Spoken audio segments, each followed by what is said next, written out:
Wow.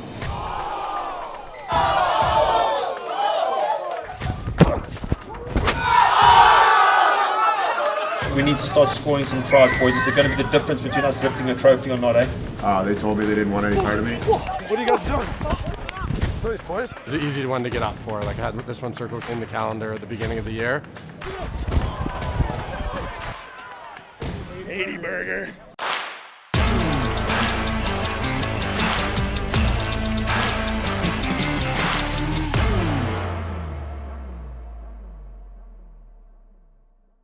Yeah, who's the bottom of the totem?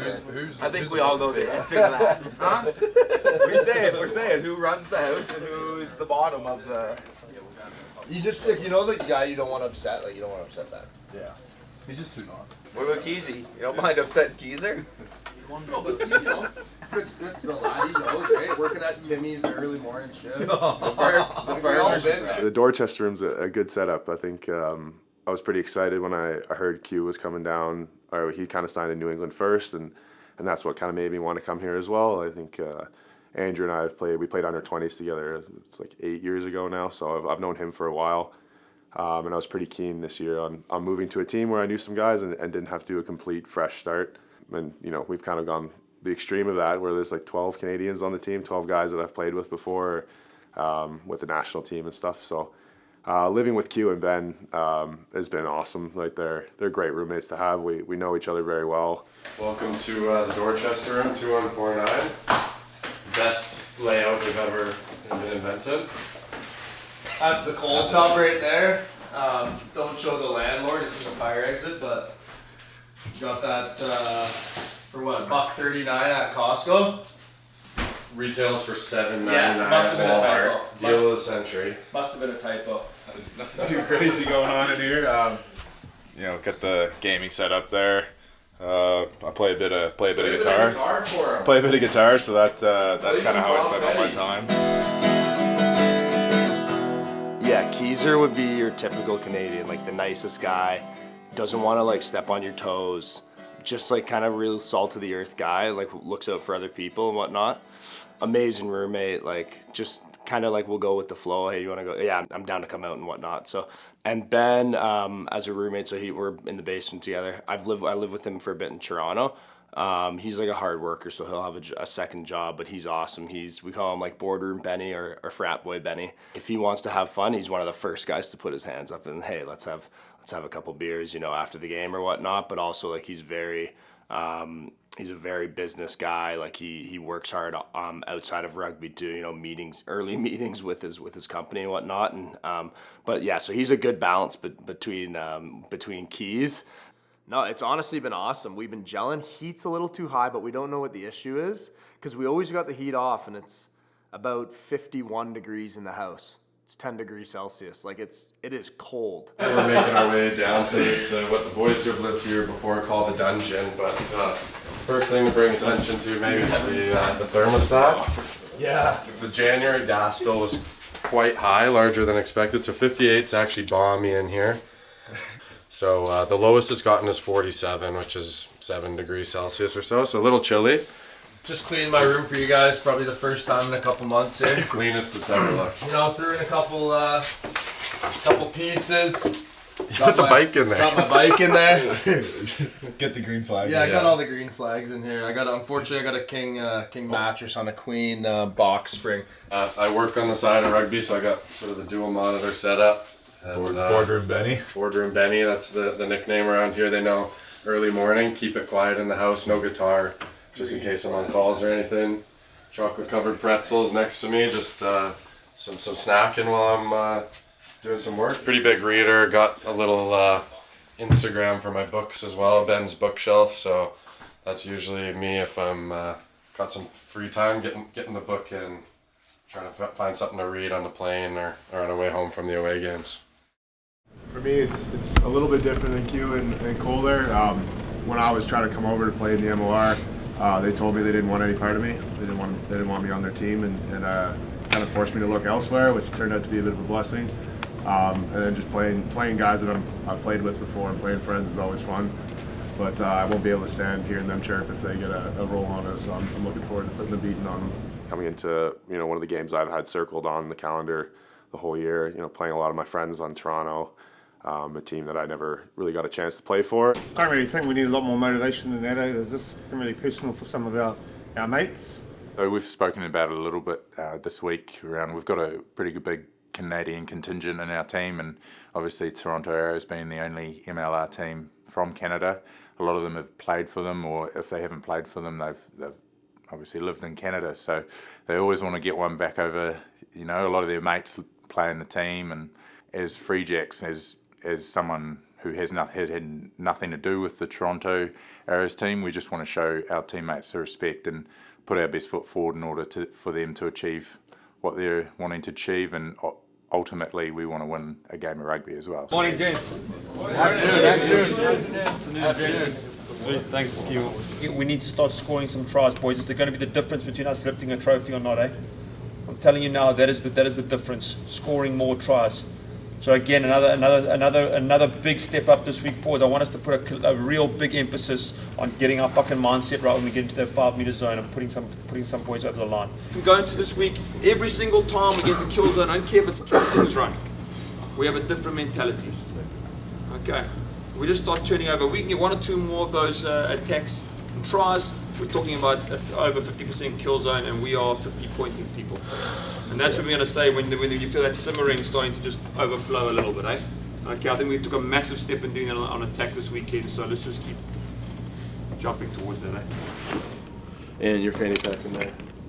And well, I think we've always fancied ourselves as one of the best travelling teams in the competition, and we really pride ourselves on, I know as a management group, getting that right, putting out the best travel itinerary we can and making sure the players are well fed and rested and all of those sorts of things. But it is definitely a huge disadvantage when you're, on a long haul flight and you've got 6'6" men cramped up on everyday planes. And so this year we've called our away trips hit and runs in line with our baseball theme. So that's sort of our mentality, is to get in, get the job done, and then get the hell out of there. New England heads north to face Toronto. The Free Jacks, they've lost just twice this season, and they are coming off a victory at Fort Quincy over Chicago. Howdy. Travel's quite unique. I don't think anyone has an expectation that we should have our team planes. So I think it's kind of just rolling with the punches and understanding that things can happen. Delta helps us out with checking the bag, so usually we don't have to worry about carrying all of them on. But talking about like traveling across the continent, it's amazing how big our continent is. It's tough, and it's definitely like going through the time zones. Yeah, it's hard, especially if I'm quite an anxious flyer, so I don't really sleep well on the plane. You're quite just a regular person of the community, I guess, in terms of that.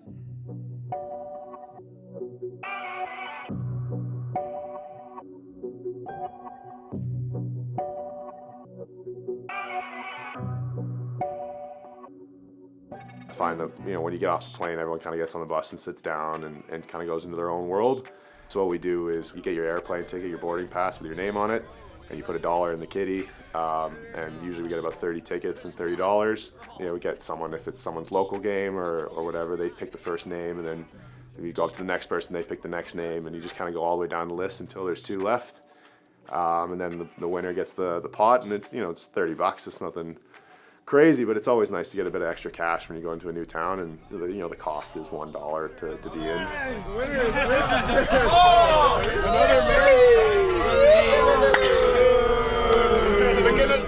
It's always fun just to have a bit of a game or an activity when we land and kind of get the boys together, and everyone seems to be enjoying it pretty well. And there's your pay raise for the weekend, George. Thanks, mate. I quite enjoy our captain's run when we've had a day of flying. Get there, like you say, get off the plane, head to the training ground, do our captain's run.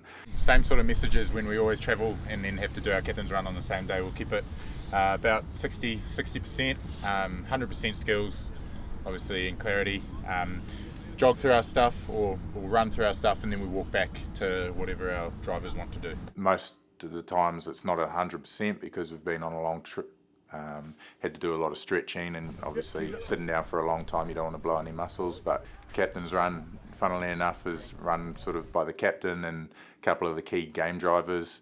basically when you're on the field on a game day, you've only got essentially the players on that field. You know, you message it, a little bit of messaging from the sideline, but it's all run from the players. So it's a little pre-rehearsal on the day before a game. We talked about what it means to a lot of the guys in this group tomorrow, coming back to their home country, probably a team that they've played a lot of games for. So we owe them the respect and fizz to turn up. And on top of that, our whole mission this year is just to improve each week. So if we come out here, play better than we did last week, not only will we put a good performance out there, but we're taking a step in the right direction. So appreciate it. In Toronto, we're situated a bit out of the city, so it's sort of pretty hard to get in and walk around the city or do anything like that. So if we can't get out, go for a decent walk and have a look at some of the sites, a lot of the boys will just chill in their rooms, or usually we've got a team room that we all come together and play a little bit of Mafia, or boys chuck something up on the projector and all watch it together. You know, if any of the boys want to get out of their room and chill with the bigger bunch of lads, then come down to the team room and do that sort of thing. Bit of Mafia goes on, you know, a few card games. Just being around the city, it's like, oh, like I'm staying at a hotel, you know, when I used to live here. I'm trying to like look at it as like, hey, I'm on a new team. These new guys these are my brothers now. Like playing against some of my old friends and whatnot. I think that's what's helped me, is that happened a lot in university, where I'd be playing against buddies I knew and stuff like that. But it's going to be unique. Fortunate enough that Toronto, very nice of them, they gave a bunch of us tickets for the game, so we have we'll have a lot of family here and whatnot.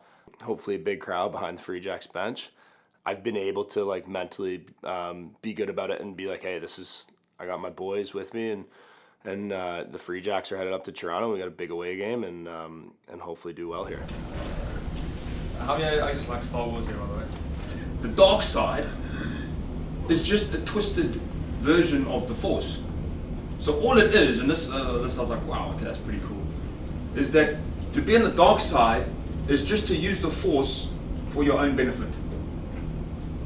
So if you're on the dark side, it's just going, I'm going to do this because I want that, and I want to be that, and I want to get that. Whereas the Force is, how can I do something for others? How can I benefit others? How can I serve others? And therefore it's greater for the community, it's greater for everyone. And the one thing I'm thinking about today, and guys coming back, playing Toronto, etc., was a big thing for me, was like the word emotion. Like this, it's such a key thing in rugby. So the whole time you're thinking about, how do we balance this emotion? How do we have emotion that gives us the intensity and the stuff that we need, but we still have the clarity to bring what we need to bring to the party? I look at that now, and I think, how do we play the emotion and accuracy? That's the big question we're talking about. And the answer, I reckon, depends on how connected you are to the team. Everything you do on the field, if you connected with the team, you connected to your mate who's got aspirations and goals, you're not going to go do something stupid. Why? Or do something because you're going to hurt his dreams and his goals. You're not going to do something also outrageous. Why? Because you're connected to a cause. You want to win a game, or you want to win a trophy. It's all the same thing, man. It's how connected are you to your teammate? How connected are you to the cause? That drives that controlled emotion, man. And I think now we talked about that song that you're probably hear now. On the road again, band of gypsies, insisting things go our way. You take the selfish version of that. I flipped it around and I was like, well, what's the selfish version of that? Back home again, by myself, insisting things go my way. If there's one thing we focus on today, it's about that. How best do I serve my mate next to me? Forget about all your own agendas, forget about any of that shit. It's not about that, because what are we? We're not isolated, we're not back by ourselves. That's not the type of team we are. We're a band of gypsies, all together, all over the place. We're great mates, work for each other, grind for each other. That's what we do. Okay, selfless versus selfish shit. That's it. Bury these guys.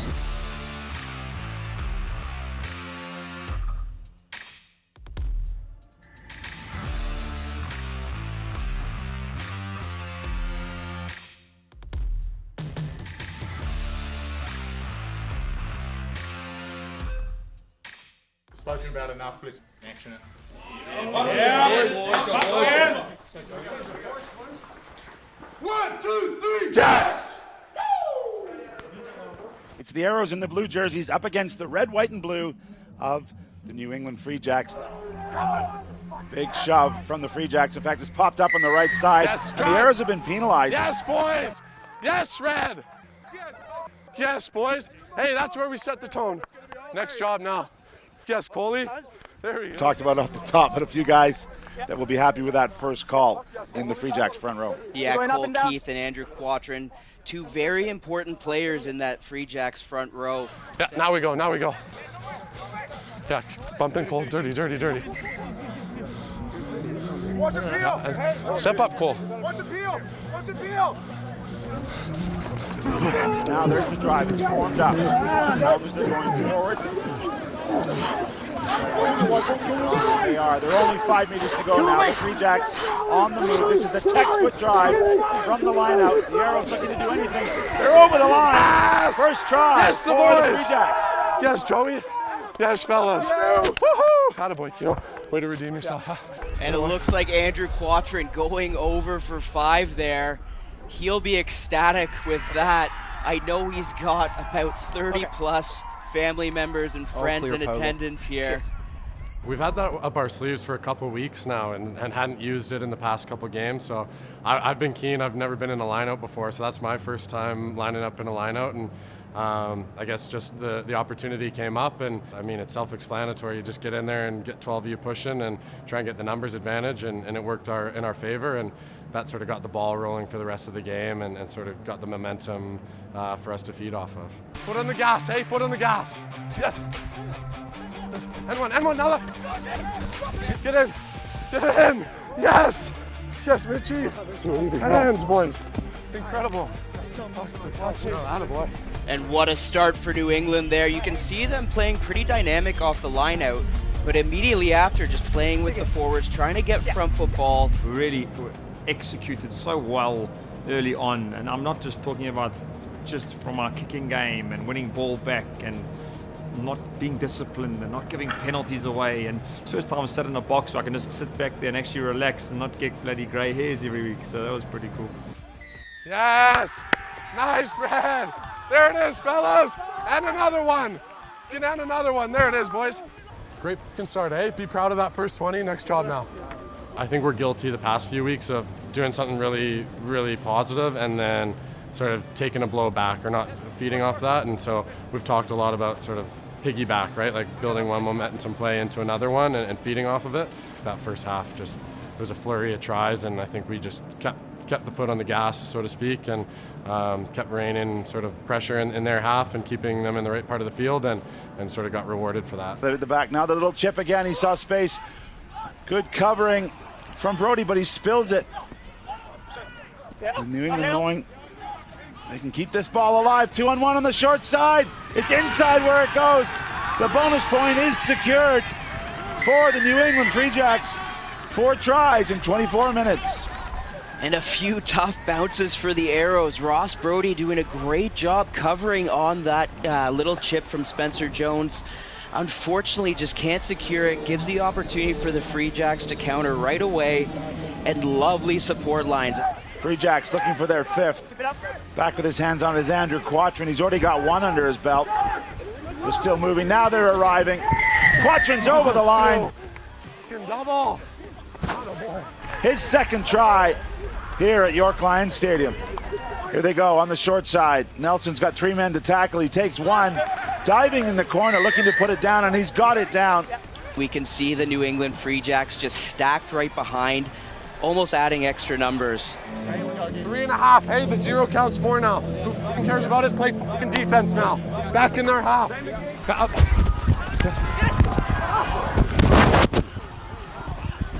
And they're queuing up to run it in. And it is Olsen.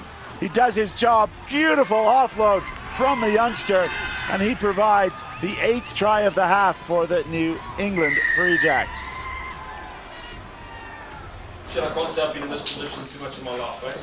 Alright, it's been really good performance first half, eh? Okay, there's a couple of things. For me, this next half is all about ourselves. What do we demand of a good performance second half? What does that look like? And good work. Let's try and replicate that now in the second half. That's a champion. Well, there's Olsen. He's set up too. He's flying through. He's got options both sides. He's turning around the corner. Maybe gives it a little early. We kind of spoke about it at half-time, and we played off the line out. Jason played inside to Isaac on the inside ball, which we changed up at half-time. Saw a little space there, and he went through, and I think LaRue actually ended up scoring that try. So I think that was a really cool moment. In line.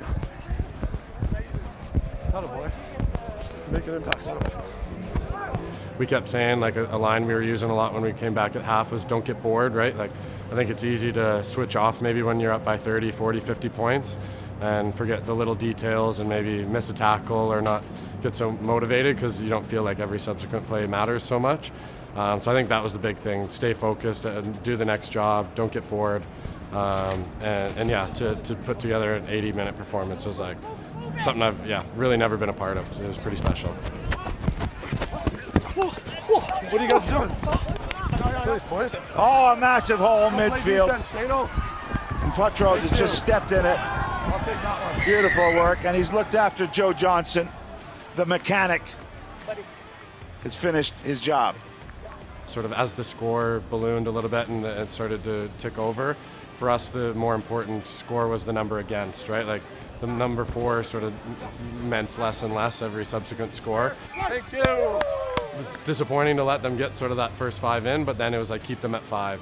And so I think there was like a lot of really exciting plays where they were on attack, we played excellent, incredible defense, just like sort of buzzing, putting them backwards, got the ball back, and then sort of capitalized that. Yes. Yes. Yes. Got options. They got numbers. The arrows are stretched. A stumble. He keeps it. And he gets his second try. May have to answer to the boys there because there were 3 of them waiting for it. And that is Cameron Davidovitz. He's a hugely popular member of this team. Can watch his teammates come and celebrate. Yeah. That willingness to not concede in the last minute when there's nothing on the line, because there's everything on the line. We're in the dying moments here. They're 2 meters out. This is all about pride. This would be the last score. 80 minutes is up on the board. We're in the red numbers. Regrouping. Michidi looks out left. O'Leary hits it flat. Spinning. The ball's gone forward. Mitch Richardson can hold on to it. And that will do it here. There's some tired bodies out there. There is a record score up on the board. The predominance of the Eastern leading New England Free Jacks. They win this one 80 points to 5. Yeah, and the Free Jacks really showing why they're number 1 in the East with that performance. It's not often you put 80 points on a team, especially away. 80 burger. 80 points, 80 minutes. It's a tough one. Got a lot of Canadian boys here, and you know, obviously when you come back to a team that you played for, there's always that added impetus, you know, and I think it really helped us because it's a difficult place to come, but these guys are really used to it here, and they made coming here just feel a lot more, I suppose, easier, more comfortable, and just really great to give them that win today. You know, I think it was special for them, and I think the boys really enjoyed giving them that one. Danny, you're good luck. You need to come to more rugby games. Eh? There you go. This is my grandma's first rugby game in 50 years that she made it to. So just like pretty special to have so much friends and family come into the rugby game.